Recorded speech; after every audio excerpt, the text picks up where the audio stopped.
My first guest is one of the most influential and accomplished diplomats and public servants in all of Israel. Dr. Dore has been the key foreign policy advisor to 2 prime ministers of Israel, and he served as the foreign minister, Israel's ambassador to the United Nations, and as a special envoy on numerous missions to bring peace to the Middle East, many of which were highly secret and known only because others wrote about them.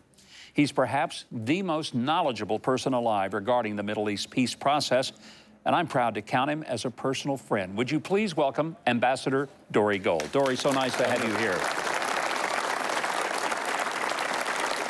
Americans hear all the time about the Middle East peace process. What makes this so complicated? That's a simple question. Years ago, I used to be an envoy to King Hussein of Jordan. And I remember he had a chief of staff who was a Jordanian general. And he said, "You're having problems with Yasser Arafat." So you could put that, you're putting it mildly.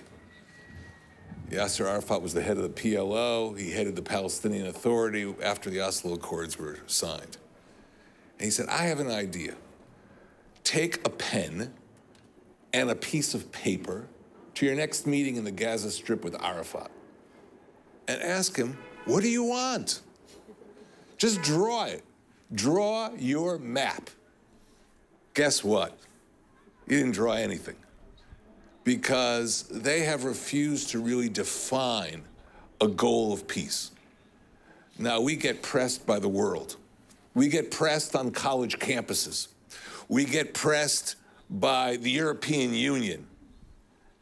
Dore, you guys have to make peace. Well, guess what?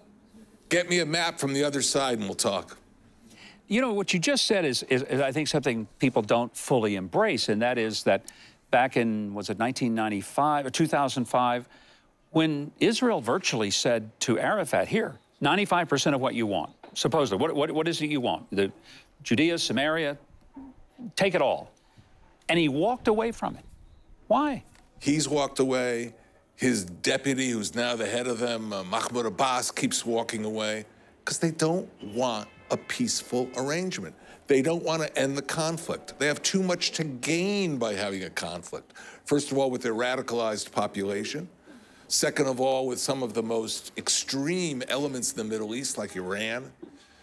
So, we have to defend ourselves in the court of international opinion when, ironically, they're the ones who are holding up peace, not us. Dore, what is the greatest impediment to any type of peaceful solution? Is it Iran? Is it the Palestinians? Is it the Gulf states? Where's the real stumbling block? Well, first of all, frankly, in every negotiation, you have to ask yourself, do I have bridgeable gaps?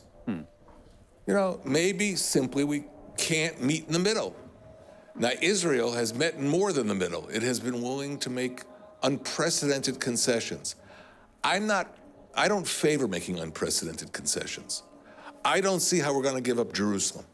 I think that would be a crime against history. Frankly, you look around the Middle East today. You look at what's happening. You have organizations like Al-Qaeda, like ISIS. And what are they doing? They're burning churches. Go to Alexandria in Egypt and ask them what they're doing. They are chasing people out of the Middle East who don't agree with them, who come from different faiths. We used to have many Jews in Iraq. In Baghdad, I think it was half Jewish at one point in the early part of the previous century. Today, many live in Israel. But other faiths are being chased out of the Middle East and are even being exterminated. And that is unacceptable. We have to create stability in this region. We have to get other people to recognize the dangers from this region. And we have to demand policies of tolerance against the policies of intolerance of these organizations. Dore, maybe one of the untold stories that's happening right now in the Middle East is that Israel is developing relationships with many of the Muslim countries. Correct. You've been really on the forefront of that, and I know you probably can't tell us everything, but if you want to, go ahead. But tell us what has happened in this evolving relationship between the nation of Israel and some of the Muslim countries throughout the Gulf. Well, you know, I'm going to give you a bit of an analogy. I don't want to make this into an international law seminar. But after the Second World War, remember France and Germany were at war. And they woke up after the Second World War and they said, wait a minute, there's a greater threat forcing us to cooperate.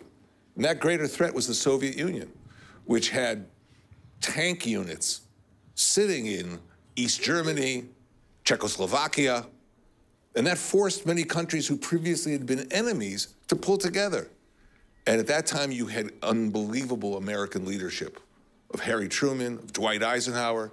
They created NATO. They provided the leadership to pull all these countries together. Well, I think there's an analogy to the situation today. Today, to our east is a country called Iran. Iran is a country, if you read its constitution, that was put forward in 1979 when the Ayatollah Khomeini took over and threw out the Shah.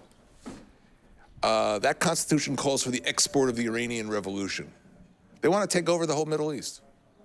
They have Hezbollah cells in countries who are doing their bidding, who are threatening people.